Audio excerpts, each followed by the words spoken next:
मुंबई पुणे जुन्या महामार्गावरील बोर घाटात अमृतांजन पुलाजवळ रविवारी रात्री 11 वाजता 6 वाहनांचा भीषण अपघात झाला।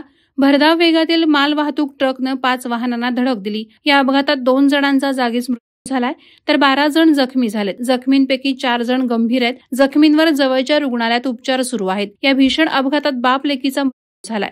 या अपघातानंतर परिसरात खळबळ उडाली। बोर घाटातील अमृतांजन पुलाजवळ तीव्र उतारावर मालवाहू ट्रक चालकाचं संतुलन सुटलं।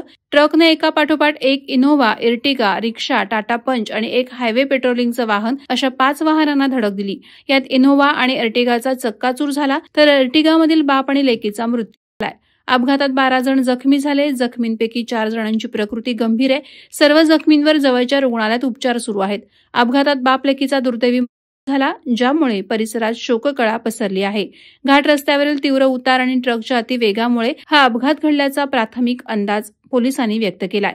बोर घाटात झालेल्या अपघातामुळे काही काळ वाहतूक पूर्णपणे ठप्प झाली होती। यामुळे प्रवाशांना मोठा त्रास सहन करावा लागला।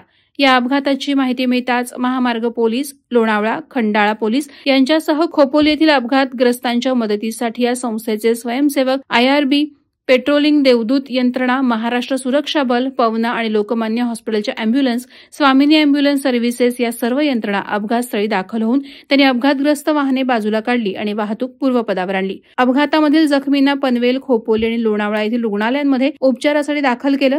गंभीर जखमींवर अतिदक्षता विभागात उपचार सुरू आहेत। पोलिसांनी घटनास्थळाचा पंचनामा करत तपास सुरू केला। पोलिसांनी ट्रक चालकावर गुन्हा दाखल केला। या अपघातानं बोर घाटातील रस्त्याच्या सुरक्षिततेवर पुन्हा एकदा प्रश्नचिन्ह उपस्थित केलं आहे। वादळवारा लाईव्हसाठी दत्तात्रय शेडगे, खालापूर। नवी मुंबई व रायगड जिल्ह्यातील ताज्या बातम्या आणि घडामोडींसाठी सबस्क्राईब करा वादळवारा लाईव्ह चॅनल आणि दाबा बेल आयकॉन।